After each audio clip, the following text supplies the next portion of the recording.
সুন্দর হয়ে গেছে।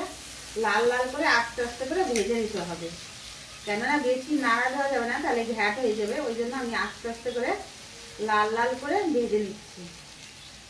দেখো এই যে আলুটা দেখো একদম নরম হয়ে গেছে। দেখো হ্যালো বন্ধুরা, দেখো আমার এক হাতে কিন্তু এই দেখো মাছ নিয়ে নিয়েছি, আর এক হাতে দেখো দুটো বেগুন, আর দেখো কাঁচা লঙ্কা আর পেঁয়াজ আর একটা আলু।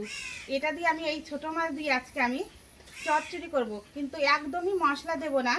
তো তোমরা আমার সাথে থাকো, দেখতে পাবা। চলো বন্ধুরা, দেখো আমি বটি দাও নিয়ে নিয়েছি, আর এই দেখো গামলাতে আমি জল নিয়ে নিয়েছি। এই দেখো হাতে বেগুন নিয়ে নিয়েছি, বেগুনটাকে আমি কাটবো এখন। এই বেগুনটা দিয়ে আমি চচ্চড়ি করবো, তার জন্যই কিন্তু কেটে নেব। বেগুনটা কত সুন্দর দেখো, একটুও কিন্তু ফেলানো যাবে না, পোকা কিন্তু একদম নাই। দেখো কচি বেগুন কিন্তু।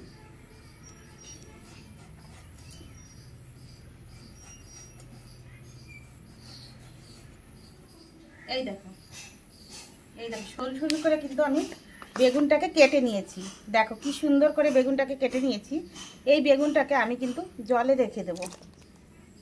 দেখো বন্ধুরা, একটা আলু দেবো, কিন্তু আলুটা কিন্তু বেশি বড়ও না ছোটও না। তো আলুটাকে প্রথমে আমি ছিলে নেব। দেখো বেগুনের মতন কিন্তু আমি আলুটাকে কেটে নিলাম। দেখো দেখো বেগুনটা যেরকম কেটেছি আলুটাও ঠিক সেইভাবেই কেটে দিয়েছি, লম্বা লম্বা করে সরু সরু করে। দেখো এই দেখো আমি কাঁচা লঙ্কা দেব।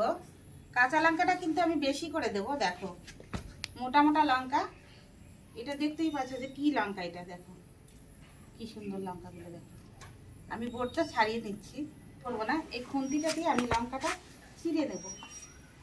তো দেখো এই দেখো এইভাবে করে কিন্তু ছিঁড়লে একদম খুব সহজে কিন্তু হয়ে যায়।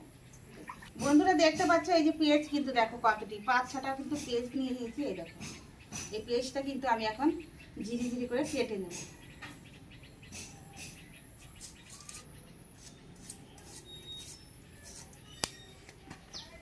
এই দেখো বন্ধুরা, আমি এইভাবে কিন্তু সরু সরু করে পেঁয়াজগুলোকে কেটে নিলাম। দেখো বন্ধুরা, দেখো বেগুন দিয়ে আর আলু দিয়ে ছোট মাছ দিয়ে চচ্চড়ি করবো, তার প্রথমে দেখো 2টা শুকনো লঙ্কা আমি দিয়ে দেবো। এটা কিন্তু ফোড়নে দিচ্ছি। বন্ধুরা দেখো গোটা জিরে দিয়ে দেবো কয়েকটা, কাঁচা লঙ্কা 1 বাটি দিয়ে দেবো।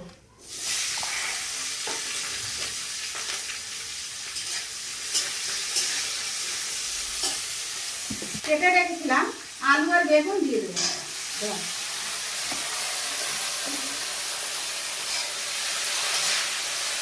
পরিমাণ মতন আমি নুন দিয়ে দেবো।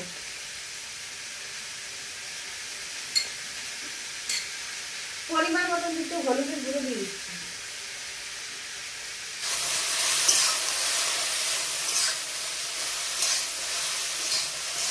আমি ঢেকে রাখবো কিছুক্ষণ। বন্ধুরা দেখো প্রথমে মাছটাকে কিন্তু ভেজে নেবো, তার আগে কিন্তু আমি পরিমাণ মতন নুন দিয়ে দিচ্ছি। দেখো নুন, হলুদের গুঁড়োও দিচ্ছি। দেখো বন্ধুরা কড়াইতে কিন্তু তেলটা গরম হয়ে গেছে, মাছটা কিন্তু আমি এক এক করে ছেড়ে দেবো।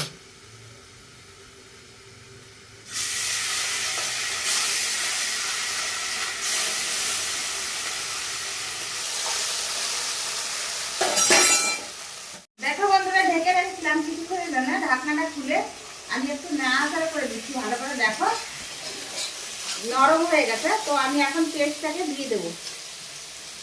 এই দেখো পেস্ট কেটে রেখেছিলাম দিয়ে দিলাম। আমি ভালো করে নেড়ে ছেড়ে দেবো। দেখো বন্ধুরা কি সুন্দর দেখতে হয়েছে। তো এখনো কিন্তু হয়নি, আমি রাখছি আর একটু ঢাকা দিয়ে রাখবো। মাছটাকে কিন্তু আমি এখন উল্টে দেবো।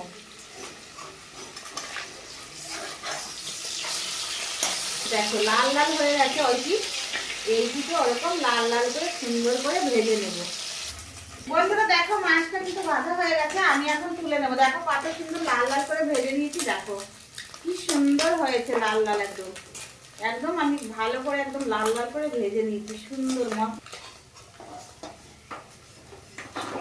দেখো আমি ঢাকা দিয়ে রেখেছিলাম চচ্চড়িটা, আমি ঢাকনাটা খুলে আর কিন্তু আমি ঢাকা দেবো না, কেননা দেখো কত বন্ধুরা, দেখো চচ্চড়িটা কিন্তু হয়ে গেছে, আমি কিন্তু নামিয়ে নেব।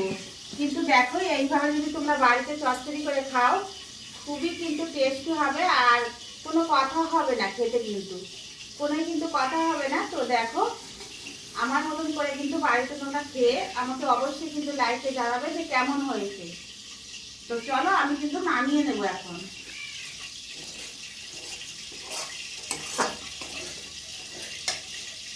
ঢাকা দিয়ে নামিয়ে নেবো।